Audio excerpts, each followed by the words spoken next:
Patzer's Playground, episode 23. Okay, this game is very interesting because I actually received some annotations of the game from the person who played it. So I'm going to reference them as I talk about this game because it's interesting to see what this person thought of the game and how it's similar and how it's different to what I thought of the game.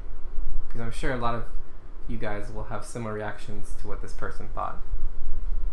And so I will mention it when appropriate. Okay. So already Black starts out with a bit of surprise. This is called the symmetrical, for obvious reasons. Also known as the Austrian defense. And so probably most of you guys have not seen this before. So the question is, what should you do?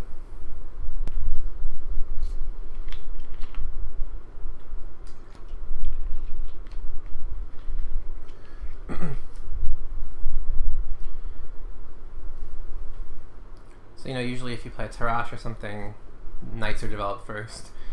Here, Black's just deciding to to copy white. See, if I were white, I'd go like e4, hope he goes e5, No, I wouldn't do that. Okay, so basically you should probably take a pawn. Question is which pawn to take. Answer is, it doesn't really matter actually. I mean,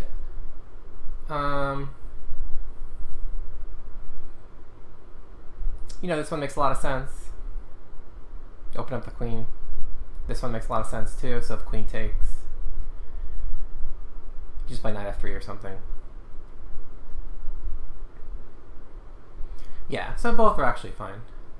CD5 is actually a little bit more popular, but DC5 also has good results, so nothing wrong with DC5.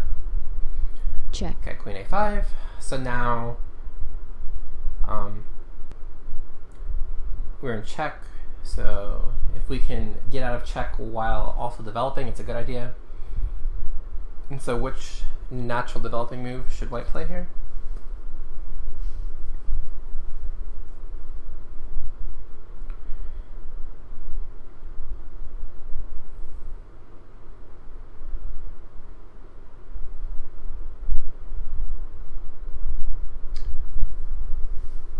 So knight c3 is the move, which is what white played. Yep.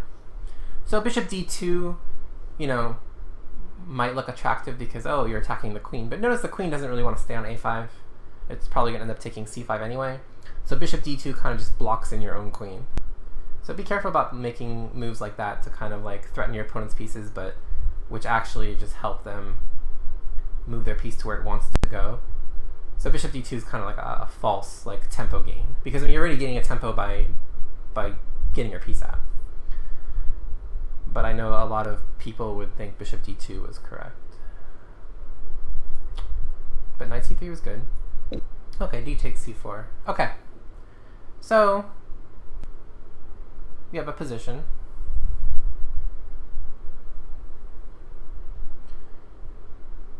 What should white play here?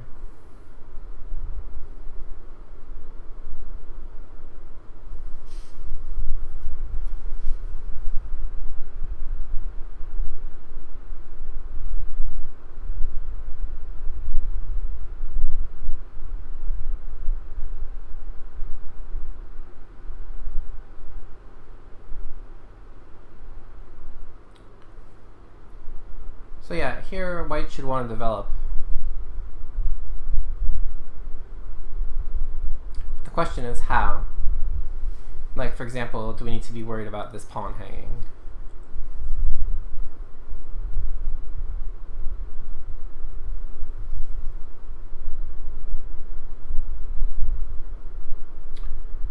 And the answer is not really.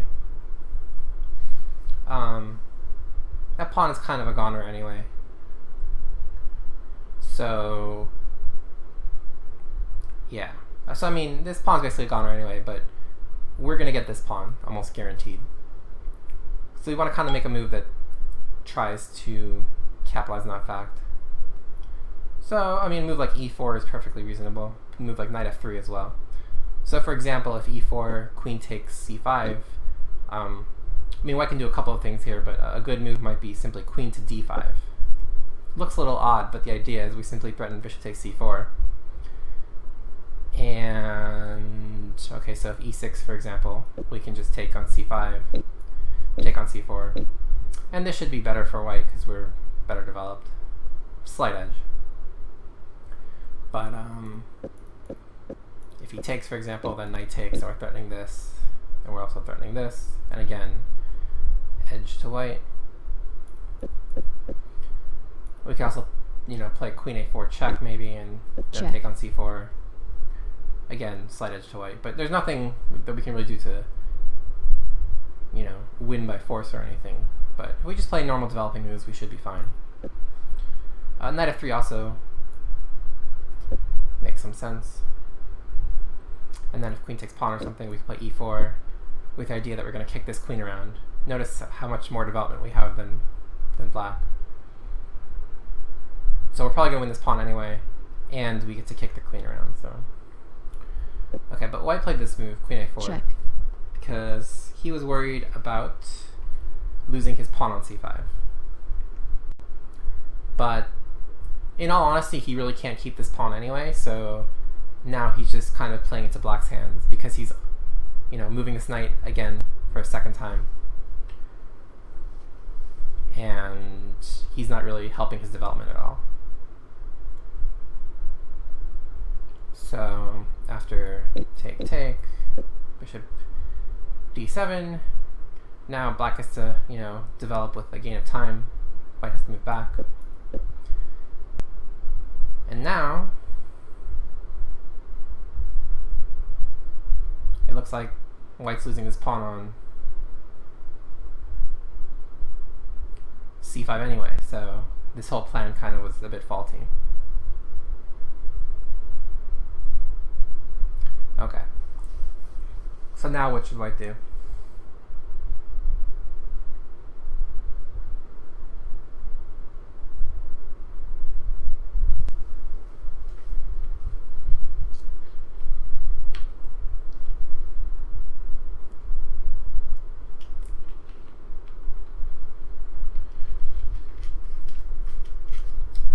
Okay, so it makes sense in this position to want to get this bishop out.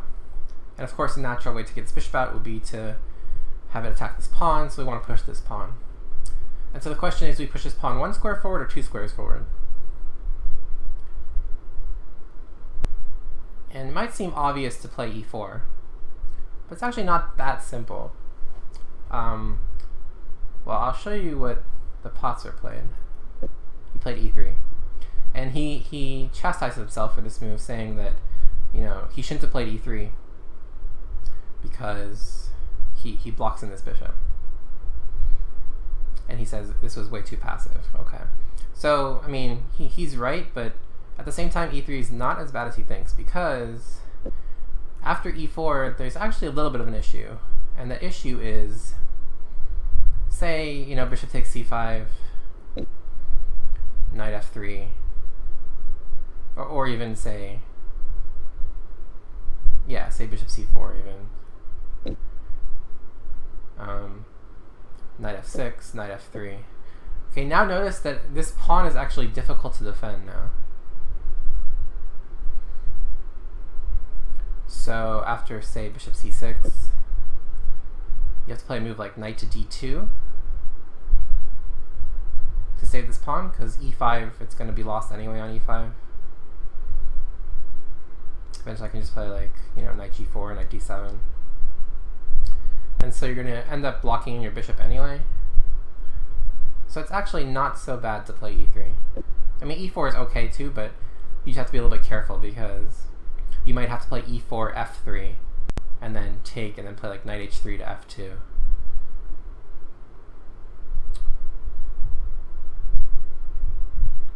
Right. But the thing is, you can't really move your knight to f3 anymore. And you're wasting some tempi. But I mean, it's okay. But I'm just saying, like, it is something to be concerned about. So e3 is actually not so bad. Okay, so take, knight f6, knight f3, castle. Okay. So, now what should white do?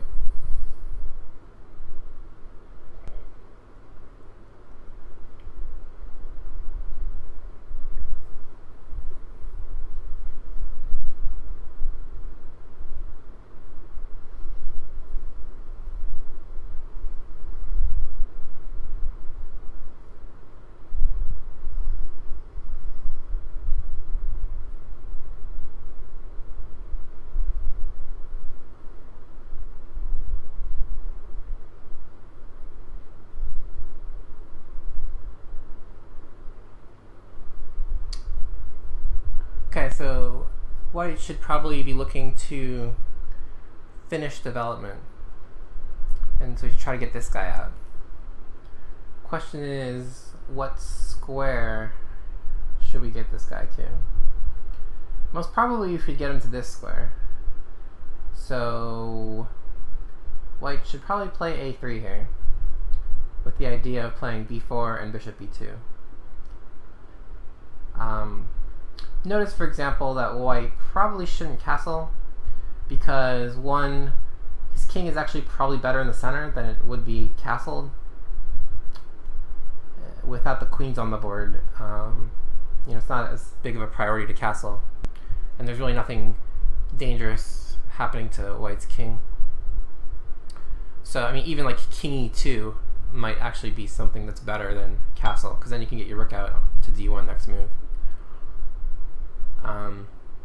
Another idea is to play bishop d2, and then move this knight, and then play bishop c3.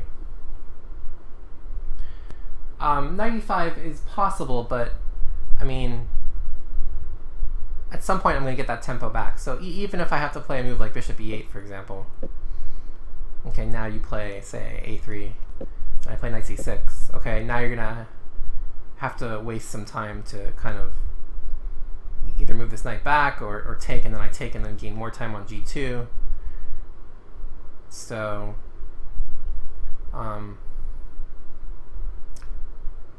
so it's not clear that knight e5 is actually helping you complete your development. I mean, the idea is sound, but I think getting the bishop developed first would make more sense. Okay, but white side's a castle. I mean, it looks logical. It's just, in this type of queenless middle game, I mean, the king really doesn't feel any danger on e1, and I think it's important to get this rook connected, so we have to get this bishop out. Yeah, but it's not really a full tempo cloud, because you're going to play b4 eventually and gain that tempo back, so knight d3 basically gains the same tempo you'd gain when you play b4. So, and I'm not sure your knight is actually posted well on d3. I'm not really sure where it's going from there. But okay, at least I think we can agree that castling is a bit of an inaccuracy, just because it takes the king away from the center and doesn't do anything about this bishop on c1. Okay, so bishop c6.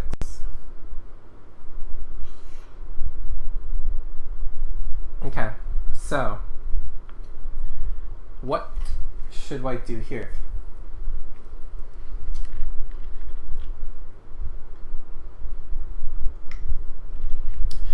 Now, Zwish's idea, I believe, makes a little bit more sense. But does it make the most sense, is the question.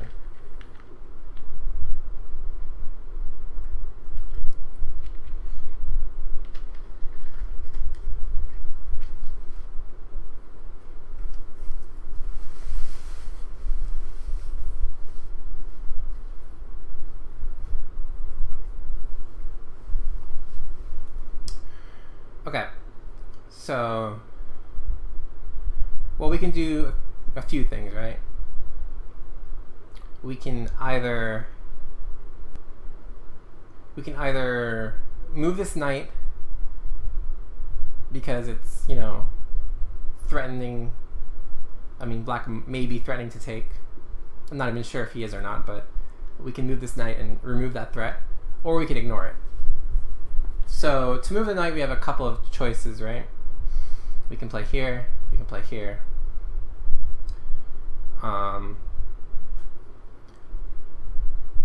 or if we ignore it, we can play a different move. So the question is, what should we do? So first off, I would note that I don't actually think this is a threat, to be honest. Like, if I just pass and I allow black to play bishop takes f3, I'd actually be happy, I think. Because, I mean, okay, say I play at a3 or something. So take. And now notice these pawns actually control a lot of key squares. Right? And furthermore, who has the two bishops here? Well, white does. And this position is fairly open, so the two bishops should be an advantage. So I don't think that this is something that white should worry about. Okay. I mean, knight e5 does make sense too. It tries to kind of actively take the two bishops. But it does kind of waste a tempo in a way. Because, I mean, if black is planning to play this move anyway, you might as well let him, as opposed to kind of like forcing the issue. So can white make a useful move here? And I think actually the best move here would be to play rook d1. Just seize control of the open file. And also notice that rook d1 kind of opens the way for your king to get back into the game, which is where it probably should have been to begin with. But yeah, I think rook d1 followed by a3 and b4 would be good. But I think controlling the open file first is important, because now rook d8 is impossible. And it's actually kind of hard for black to untangle, right? Because like he doesn't really want to play knight d7 and knight a6. Like maybe then I would take, maybe. But even if not, then okay, a3 and b4 still comes.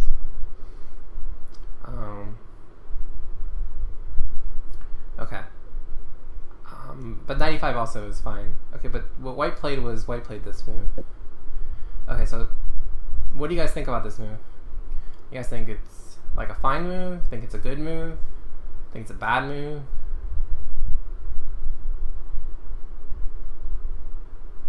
Not 100% sure.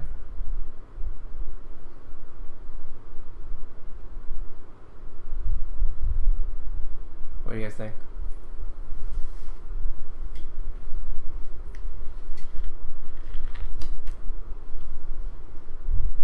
Well, let's actually talk about it in context of this.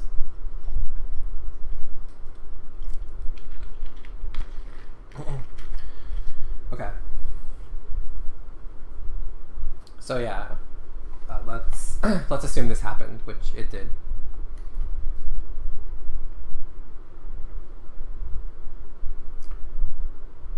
Okay, but how do we evaluate this position? Like, is it bad? Is it good? Is it fine?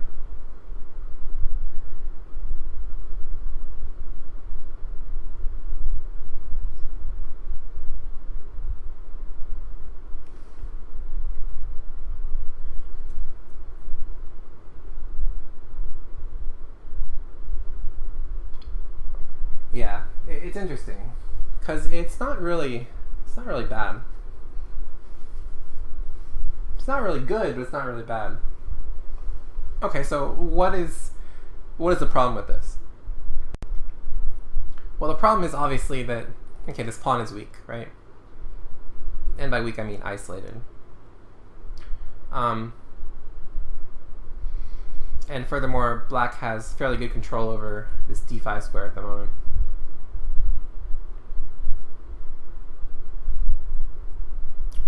Okay. So structurally, this favors black, but white also has advantage, which is the fact that white has two bishops, and also now we don't have to actually worry about this bishop because suddenly it's opened up. So it's not really clear where it's going to go yet, but okay, at least now it has a diagonal to operate on. So yeah, I would still say this is roughly equal. But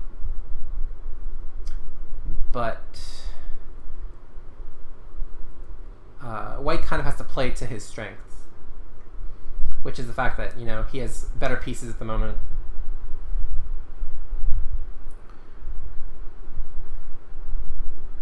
and not kind of focus on his weakness, which is unfortunately what starts to happen, as you guys will see. So, okay, knight d7.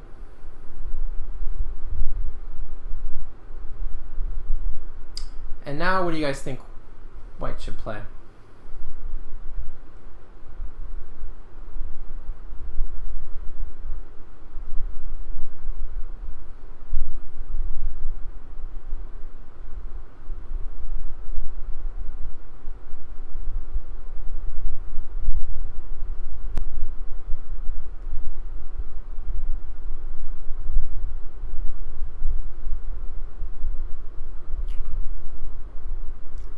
The person who played this game felt that this next move was very passive. But to be honest, I think the move is fine. So white played bishop e3. And he felt like, okay, well, he's just kind of making his bishop into a big pawn. Okay. So yeah, obviously black wants control over d5. Okay, but let me go to that position, because there's an important point I want to bring up. Okay, so knight b6, bishop b3. Okay. So notice how many pieces does black have controlling d5? Well, actually, let me go before that move. Okay, so how many pieces does black have controlling d5?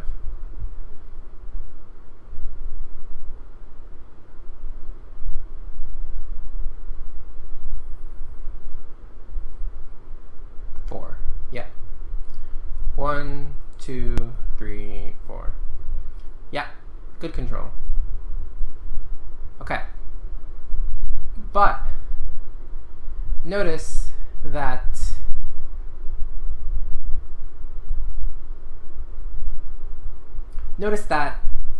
in order to, I mean, the isolated pawn is only weak if it can be won by force. And notice that to win this pawn, black would have to attack it with a minor piece. And notice that he has no dark squared bishop, and that his knights are in the perfect placement to not be close to attacking the pawns. So whenever you have this type of geometric thing where you have a diagonally 2 squares away, like this pawn and these knights are, it's always going to take the knights 4 moves to even attack these pawns. So, for example, you have to do something like this to attack this pawn here, and this guy would have to do something like this or something to attack this pawn here. So notice that these knights are pretty much the furthest away from attacking these pawns that they can be.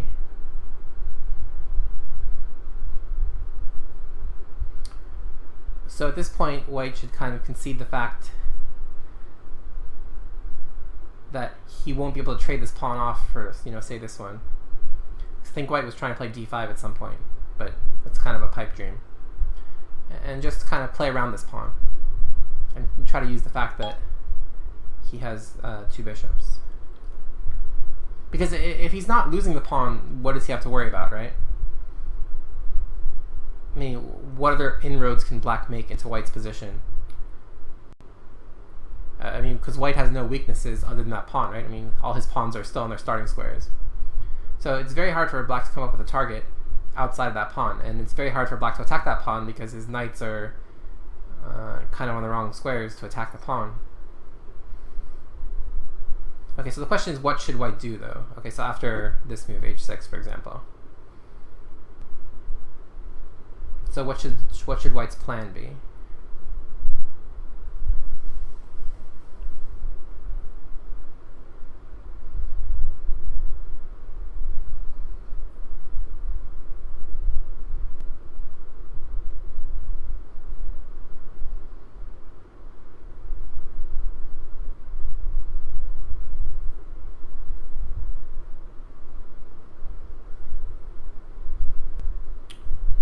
Okay, good. So white's minor pieces are pretty much on their optimal squares, right? This bishop kind of dominates this knight. This knight is controlling a lot of key squares. this bishop is doing a good job defending this pawn. So he needs to improve the other pieces. And which pieces should he improve? Well, he should improve this guy, and he should improve this guy. So how should he improve f rook? Well, natural square for the f rook is not d1, but c1. Because notice, we don't actually need a rook on d1. We don't need a rook to defend this pawn. We have the bishop doing that. So the rook wants to be on the open file. So this rook belongs on c1. So where does this rook belong? Bebop has the right idea. It stays here, but we do this. We do a4, a5, a6. And that way, we're going to try to open up scope for our rook. And if black pushes this a pawn, then he's making a concession. And now maybe the knight is loose, maybe this b pawn is a little bit weaker. Maybe we can hop our knight into c5 or something. But yeah, we can kind of probe on the a file by playing a4 and a5. So this rook is temporarily fine where it is. If at some point this a file gets blocked up, okay, then we can maybe double on the c file, play like rook c2 and rook a c1. But yeah, white should be trying to activate his rooks. And also by playing rook c1, he can, yeah, play king f1, king e2 at some point, once he takes care of this idea. And yeah, white should be fine. I mean, I wouldn't say that white's necessarily better by a lot, but I mean, white's certainly not worse, I don't think. Okay, but he starts getting into trouble now. So rook fd1 again is inaccurate because we're kind of just putting this rook behind this pawn, where it should be actually on the open file. I think white was still trying to get this d5 move in, but unfortunately that's never going to happen, so he kind of just wastes a few tempi. But again, it's not catastrophic, because it's not like black's doing anything concrete either. Okay, so black plays rook a d8, bishop f4. Okay, so this is actually a good move though, because the bishop has a little bit more of a future on e5 than say e3. So by playing rook fd1, it gave him the opportunity to play bishop f4, which was a good idea actually. So now actually in this position, white can actually probably almost force a draw here. So something like bishop e5, knight g4, bishop g3, knight f6, bishop e5, knight g4. And I don't really see that black has anything better, because I think we will take on f6 if given the chance. Because then we can maybe get in d5 immediately. But even if not, like, I mean, it's always like a threat. We can maybe play like rook d3, rook g3. And so this is probably best for both sides.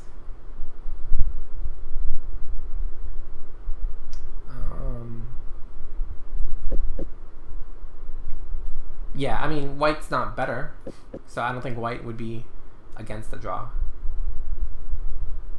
I mean, okay, if white's like 400 points higher than his opponent, I mean, maybe you don't do that, but I don't think that white has any, I mean, I think white should be happy with the draw here. I'm not saying that white's worse even, I'm just saying I feel like white should be happy with the draw. But okay, so he played rook d2, and again, he's kind of doubling on the wrong file, because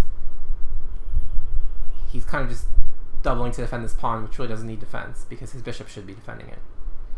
So he should be getting on the open files. Okay, so a6, rook d1, knight d5.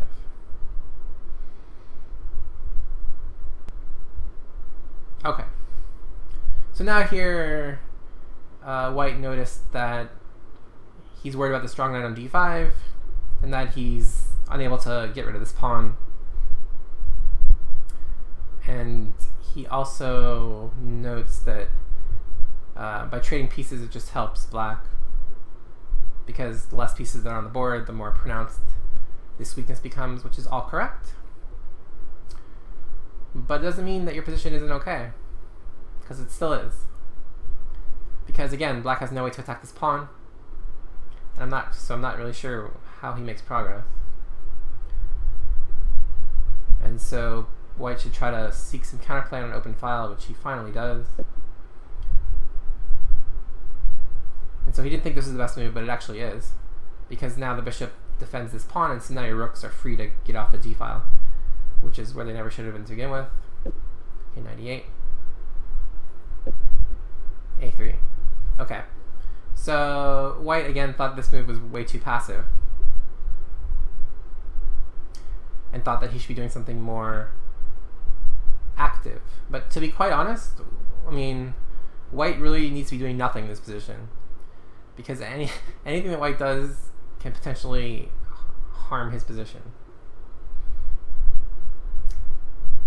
So white just needs to kind of make waiting moves and let black try to do something, because unfortunately with this weakness on d4, white can't really do anything super active because this knight on d5 is just too strong. But black can't really do anything. So a3 is a perfectly reasonable move. Yeah, 94 c5, I mean, okay, but I'm not even sure what that does.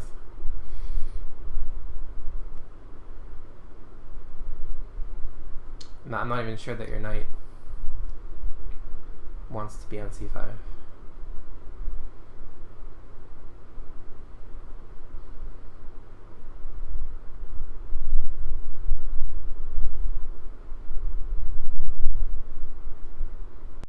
Yeah, it's pseudo-active, yeah. I mean, sure. But I don't think anything... Yeah, I mean, it's not even that you're being passive. It's just, you know, you can't really improve your position is the thing. There's nothing necessarily wrong with that if your opponent can't improve their position either. I mean, it's kind of like a stalemate in a way. It's just that, you know, you do have a structural weakness, so you can't really be too active because you kind of give yourself an opportunity to make that structural weakness more apparent. Yeah, I don't think you want to trade bishops. I don't think you want to trade bishops. But, I mean, at the very least, I can go b5.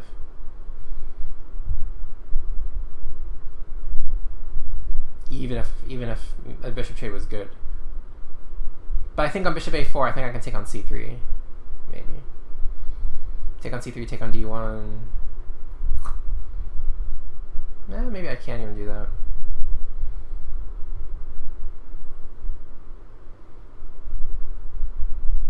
Okay, but maybe I take on a4 and I play f6. And then this pawn might be a problem. Because, like, part of the reason I don't want to play f6 is because I don't want to weaken this e6 pawn. But if we trade bishops, then I'm not so worried about it. Because actually that becomes a motif later in the game, as you'll see. But yeah, I don't think there's anything wrong with just kind of just maintaining status quo and letting black try to come up with something. Okay, so f6, bishop g3, fine, g5. Okay, so black's getting a little restless here. Okay, so now notice that this e6 pawn is weak, so if this knight ever moves now, e6 will drop. So here, what should white play? I mean, there are a variety of moves here, but I think there's a move that you kind of want to play here.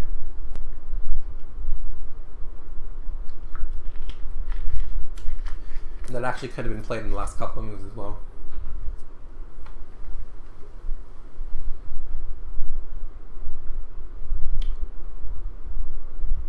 It looks a little odd. The move you want to play is probably f3 here. So kind of dual purpose. One is to give a bishop a retreating square, tuck it back to defend this pawn at some point, but also this f3 pawn anchors e4. So now, like CloudSat said, knight e4, and now there's no tricks with like this knight moving away and discovering an attack on the bishop, or discovering an attack on the knight by the bishop.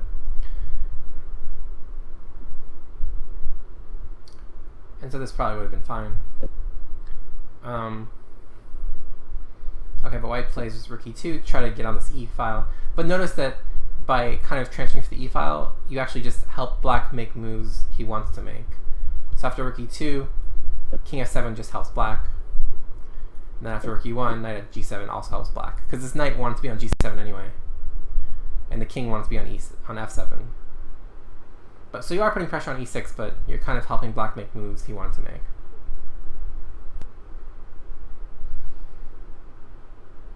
So I mean, even if you didn't move your pieces to the e-file, black's next two moves were probably going to be king f7, knight g7 anyway. Yeah. So again, notice that you don't ever have to really worry about this knight moving, because this bishop is on this e6 pawn. So this knight's kind of pinned now. So, you know, if you're worried about f3 and this knight moving, don't forget you can always just win that pawn. Okay. So knight e4, knight c5, reasonable, rook e7. Okay.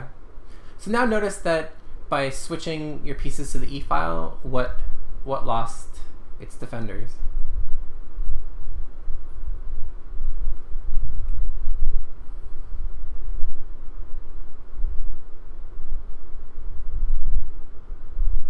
Yeah, the d pawn. So it's actually probably best now to just play rook d2 again, and then f3 and bishop f2, and just kind of sit tight.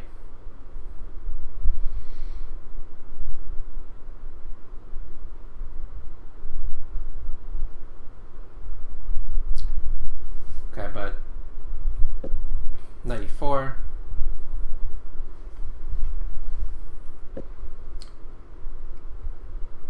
Knight f5, and now all of a sudden white's position is starting to crumble. So the problem is this pawn is falling. And the reason is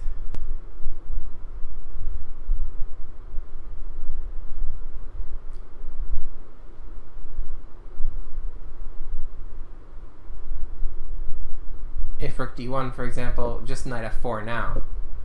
And now notice this pawn is adequately defended.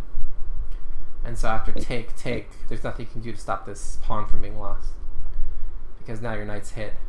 And I can always take the pawn with the knight. So white has to be a little bit more careful. Okay, so now after knight c5, unfortunately now black can just take this pawn, because it's defending e6 and also forking this and this. But he missed it.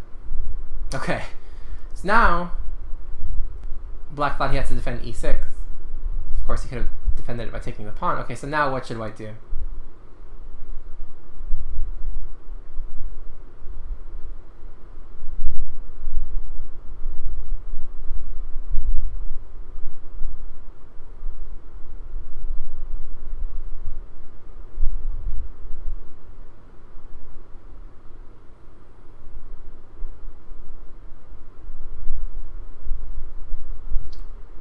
Well, he should probably defend the pawn. The question is how.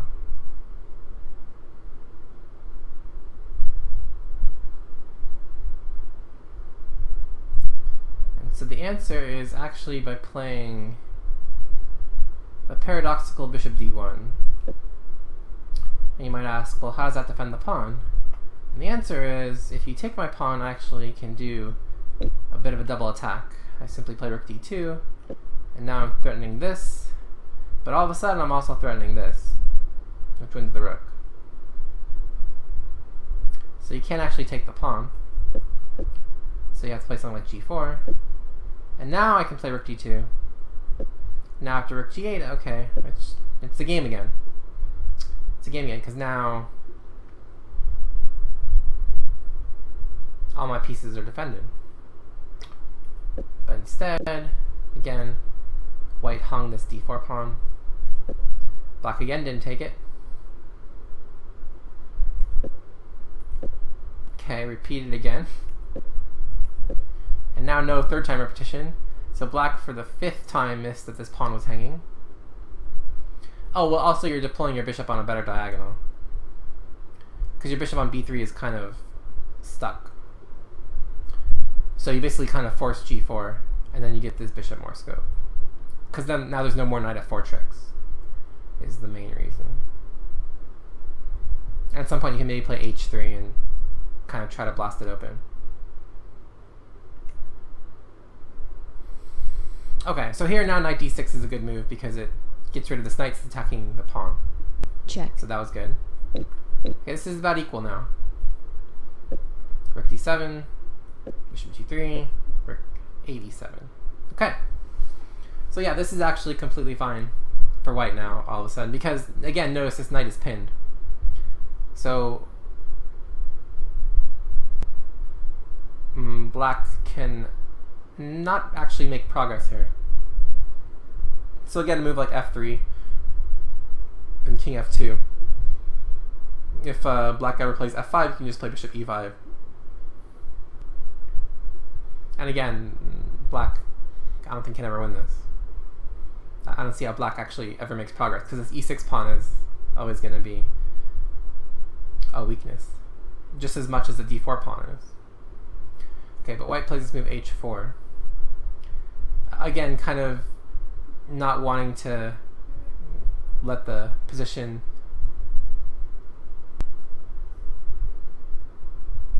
be. He wants to do something active. So unfortunately, if take, knight f4 just wins. Because now we're threatening this. And this. But it's actually not as bad as white thinks. So he thought he was just losing a pawn here, which technically he is, but notice that, you know, this move also kind of fractures black's pawn structure. So, you know, black's extra pawn is these doubled pawns, so it's not so bad. Again, it was completely unnecessary, but this is not so bad. So bishop h2 is forced and correct. And yeah, I mean, this g file being open is a bit dangerous, but I'm not actually sure what black does to take advantage of it, because his rooks are kind of stuck, or at least this rook is. And if this rook ever moves, I can always eventually play bishop d6 and kind of get your rooks tangled. Okay, so rook d8. And now, what should white play here?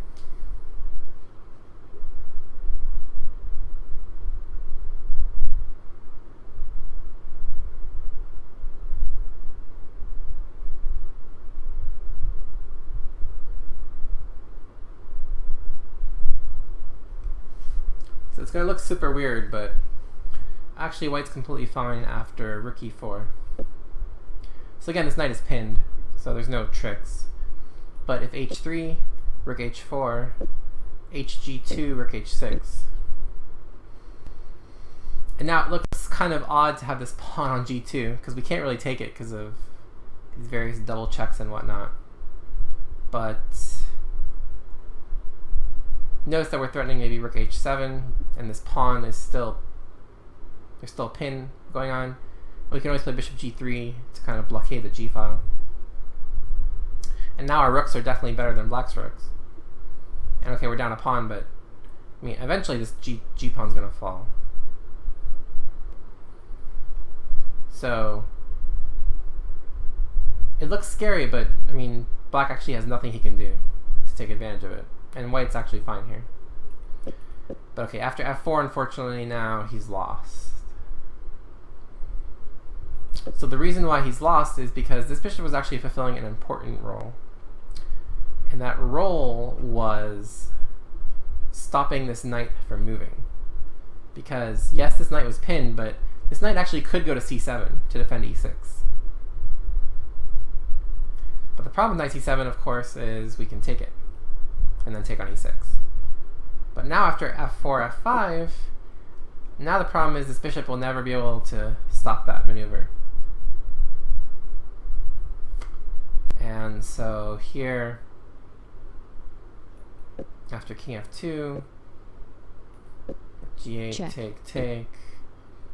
I mean, black can kind of do knight c7 and bishop d5 whenever he wants. And then this pawn is eventually bound to fall because his bishop is stuck. But black plays some good moves as well. Rook g4, king e8 to get his rook into the game. Start pushing the passed pawn now. Okay, so he can play rook takes f4 if he wants, but h4 is just as good. And then take. And after pawn takes, black should be close to winning. Fortunately for our Patzer, though, he managed to flag his opponent here. So he did win, but he got a bit lucky. So yeah, the moral of the story from this game is to not be afraid to kind of not do anything in a chess position. It sounds kind of weird to say that, but I mean, sometimes you just really gotta kind of let things be as they are and not try to do too much. Because you notice a few times in that game when White actually tried to do something constructive, it actually hurt him. So h4, for example, doubling the rooks on the d file was kind of a bit of a waste of time. His knight hops actually didn't really accomplish anything constructive. But I think he was just so worried about, being doomed to passivity. Just sometimes it's okay. But you have to make sure that if you undertake that strategy, that your opponent can't improve their position. But in that game,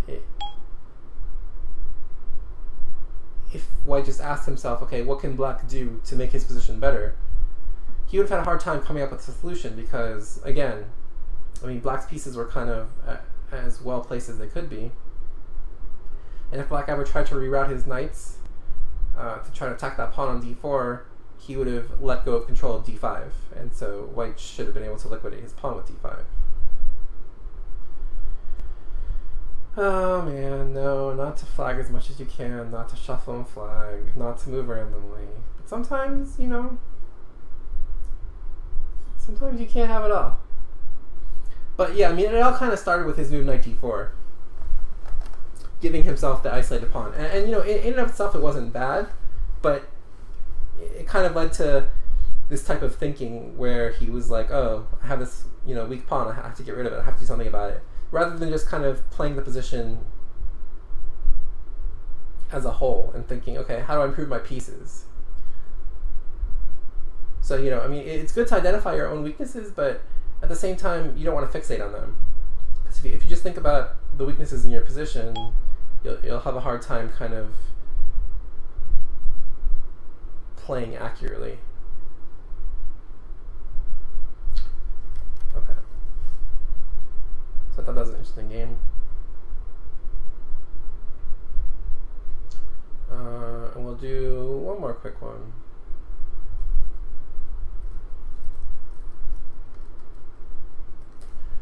Okay, from the Black side.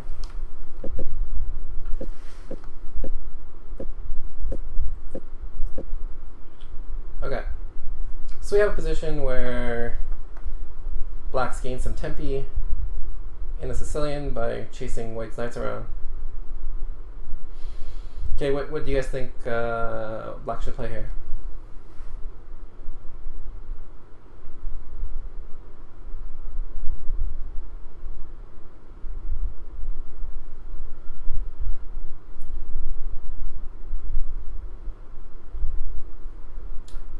Well, probably a simple developing move is best. Yep, knight c6, bishop e7. Just something to develop. But Black played queen c7,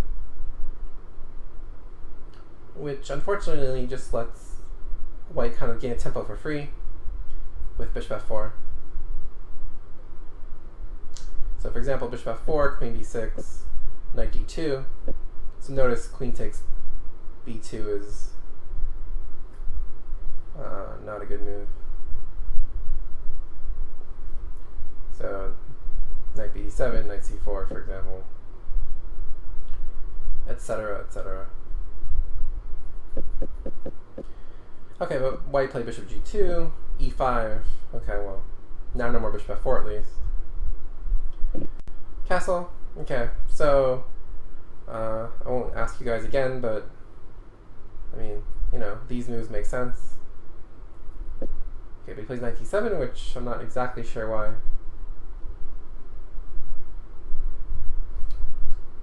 Wouldn't want to block in my own bishop, but okay, c3. Okay, so again, probably developing this guy is good. But he plays g6. I'm not sure why he wants to fianchetto it, necessarily. Because, I mean, these pawns aren't exactly indicative of wanting to fianchetto. I mean, bishop e7 seems to make more sense, but okay. So queen b3. Okay. so what should black play here?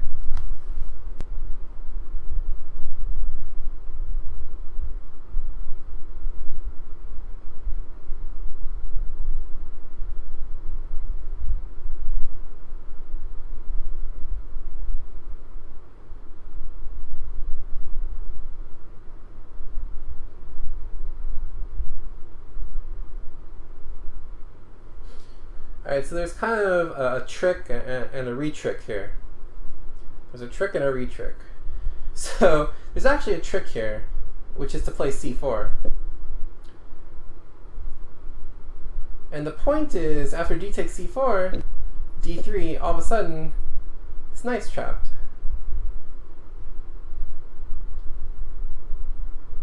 Not something you see every day. Okay, so that's the trick. The re-trick, though, is that white's best move here is to play this move.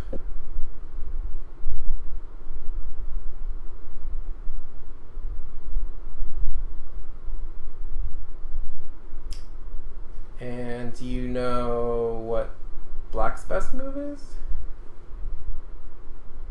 I'll give you a hint. It's not this.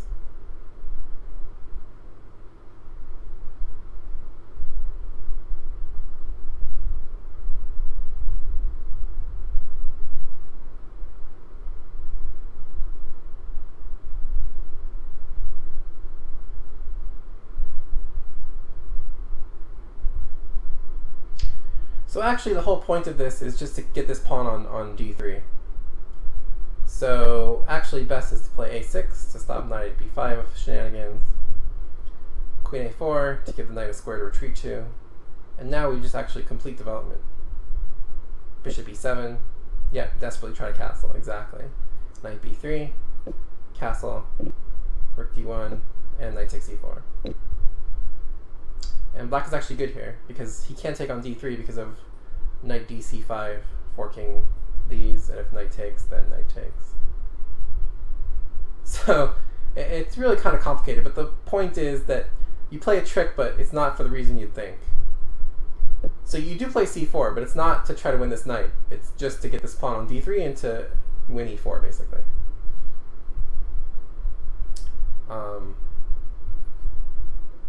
Okay, but queen b6.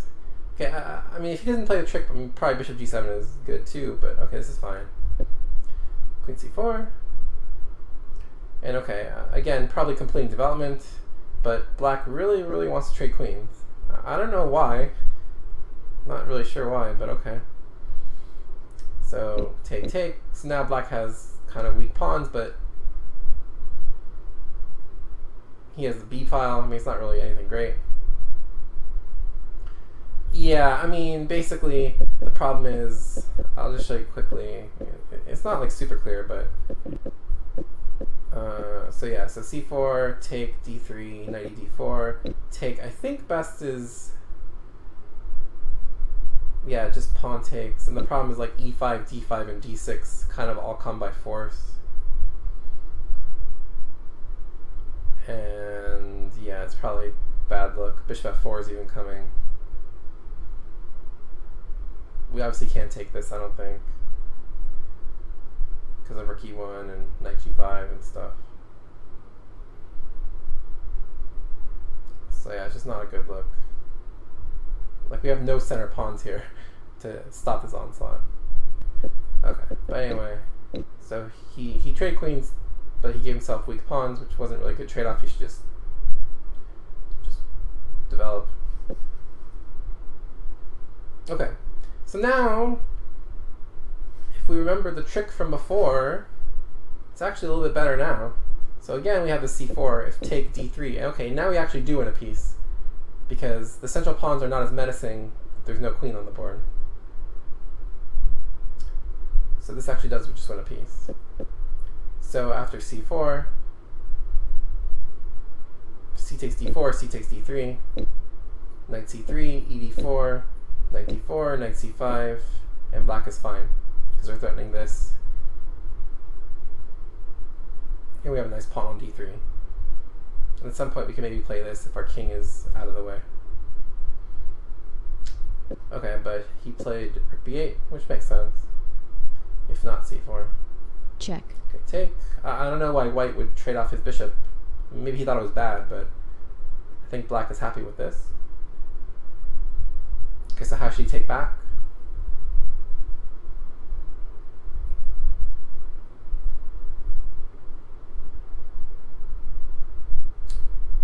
Well, he doesn't want to lose e5, so he should take back the knight, which he did. Take. Take. Should be 2. Okay, now all of a sudden black's just winning because this is just falling.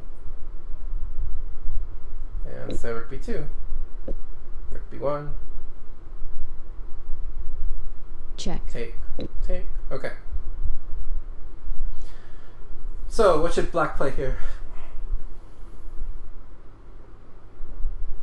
He won a pawn.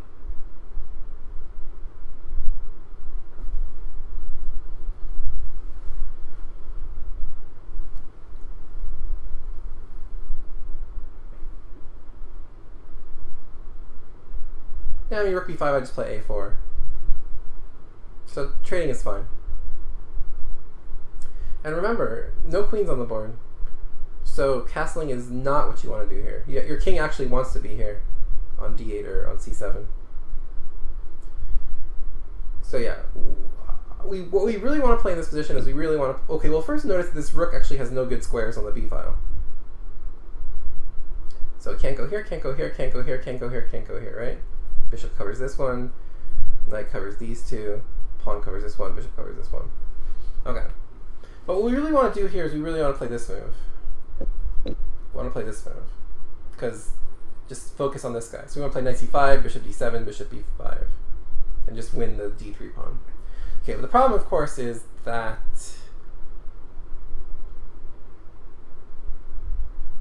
this pawn hangs.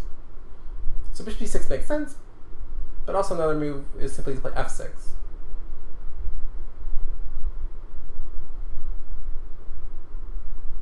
Because then maybe we play just knight c5 straight away. And we leave this bishop on f8. Because there's maybe some shenanigans at bishop d6, maybe white can play bishop h6 here and threaten bishop g7 maybe with a fork. So now we can't play knight c5 because of bishop g7. So this is not so much to stop castling as it is to kind of just try to attack the pawn from g7. Okay, but anyway, we should just defend this pawn somehow. Okay, knight b6, I don't know why he did that, because again, he shouldn't have been worried about the b file, because like I mentioned, all the squares were covered. And so he just hangs all his pawns, because this one's going to fall and this one's going to fall. So he should have realized that knight was defending that pawn and not moved it. Okay, bishop d7. Bishop f4. Okay, so he shouldn't play bishop f4. He should have played probably knight c6 to threaten knight a7 and also threaten knight d4. But after bishop f4, what does black do here?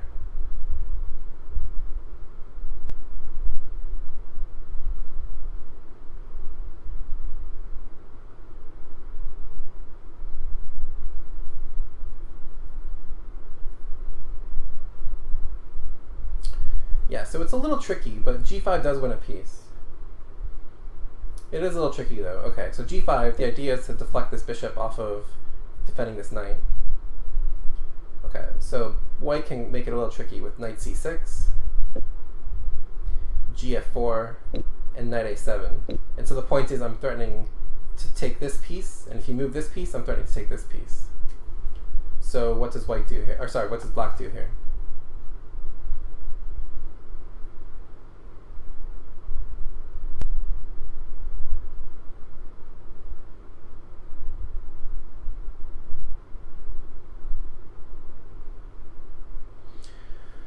So we have to move this guy with a gain of tempo, so bishop g4. So the point is, if you take on b6, I take on e2. And notice this rook is defended. So rook b8 check, I can just move my king, and this guy's defended. So knight f4, knight a4. And here white has 3 pawns for the piece, or sorry, 2 pawns for the piece. But black has 2 bishops, and knight c3 is coming, so this should probably be over. But yeah, I mean, white does get a little bit of counterplay, but this should be winning for black. Okay. So g5 does just win a piece. But he took. I'm not sure why he did that, because now this pawn's just a goner. Took, castle. Okay, now white's just winning again. Take, rook d8. Okay, so I mean, now probably he can just play a move like take on b6 and maybe d4, and then just play like d5. Should probably be good enough to win. But here white plays knight f4 inexplicably. And now what does black play?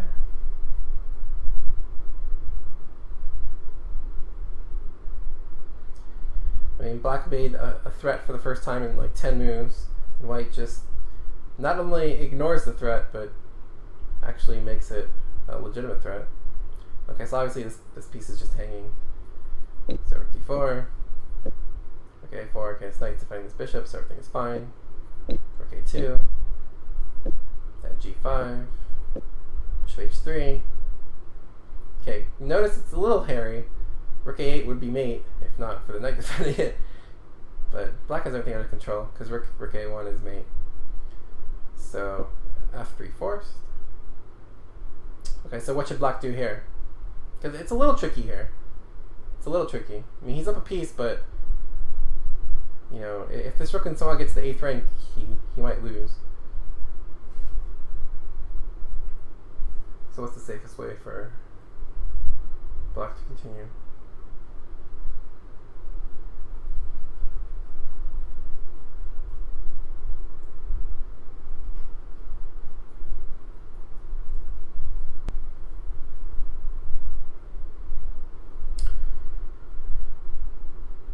So yeah, I mean, rook g2 makes sense, but I mean, after king f1, I'm not exactly sure what you're doing.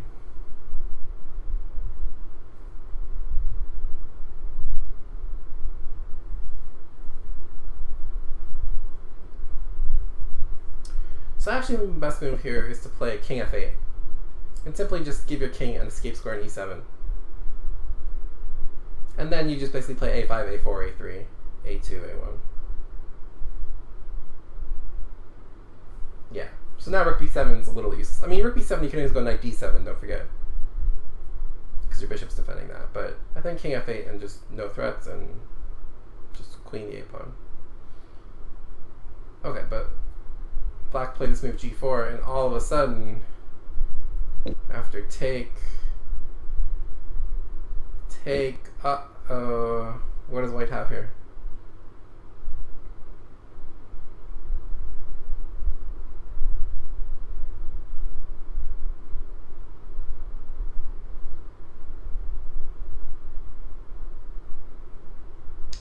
Well, white has this guy moving to this square, winning a piece. And now white's probably better. Check. Uh-oh. Okay. So, now the game begins again. What should black do here? What should black do here? Okay, he's down a pawn, but he does have the outside passer. So, he has the outside passer, and his rook is doing a good job of hemming in white's king. He's not actually lost yet. He's not actually lost yet. But what should he do?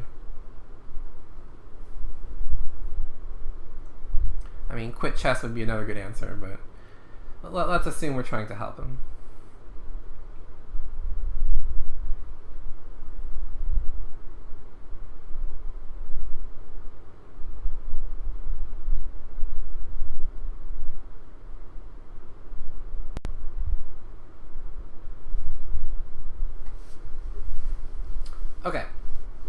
So our rook is doing a good job of hemming in the king, but our knight doesn't really have any good squares, right? So actually the best move here would be to play knight c8 to kind of activate to play knight d6, defend this pawn, and then just start pushing the a pawn. Yeah, so knight c8 would be a good move. But instead he played rook a1 check, which is helping white immensely because now the king's no longer trapped. So he should have kept his rook on a2 by all accounts. Okay, because this is a faulty idea because I can just take on a6. And now I can simply play knight f2, and now black is close to lost. And here all white has to do is just play rook a5 to stop a knight hop, and then just play king f3, king e3, and it's over. But he plays rook a7, and now, again, black has serious drawing chances. Okay, what should black play here?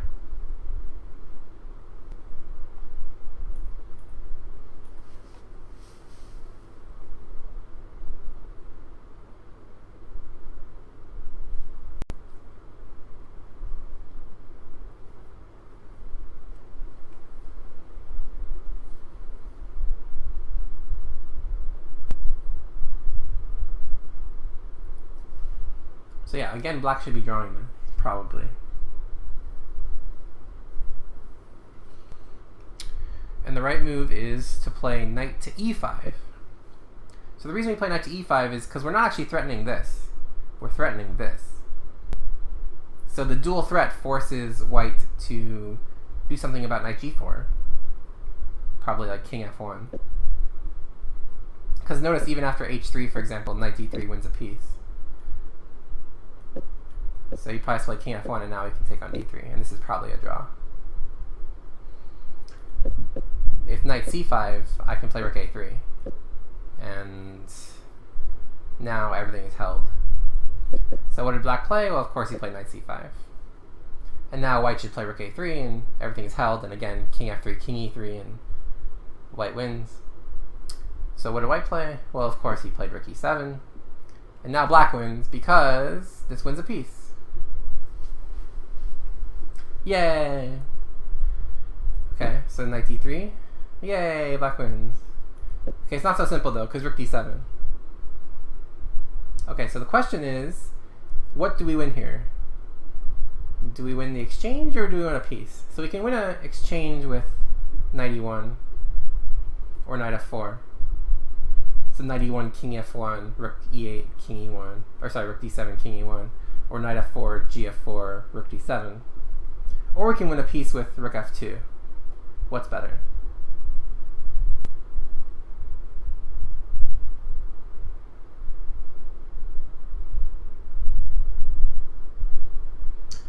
Well, it's better to win a piece.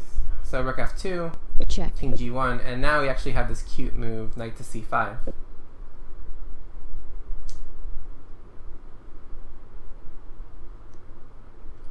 Threatening the rook. So rook d4, just rook e2. And it's over. Okay, but black instead played knight f4. And after this, now this is actually much harder to win. Okay, maybe it's a win, but these pawns being separated and white being up a pawn, this is actually tough. And it's actually so tough that after... Okay, so here probably black should play this move. And to be honest, it's probably a draw unless white makes a mistake.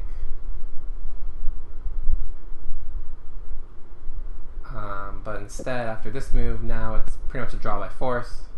Because check, take, and now black correctly forces a draw by playing rook a5. And now, yep, how does black force a draw?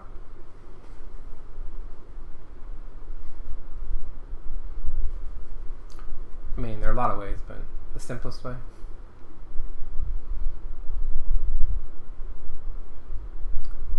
So simply to take, check, take, game agreed to a draw here. Obviously, king g3, okay, you keep the pawn, but it's a rook pawn, and so it's drawn. If it wasn't rook pawn, it would still be drawn, but it's super drawn because it's a rook pawn. So, game drawn. And a lot of back and forth in that game, a lot of hanging pieces, but again, development would have helped black a little bit. And the endgame technique was definitely not the best for either player. So that does it for Patzer's Playground episode 23. Hope you guys enjoyed it.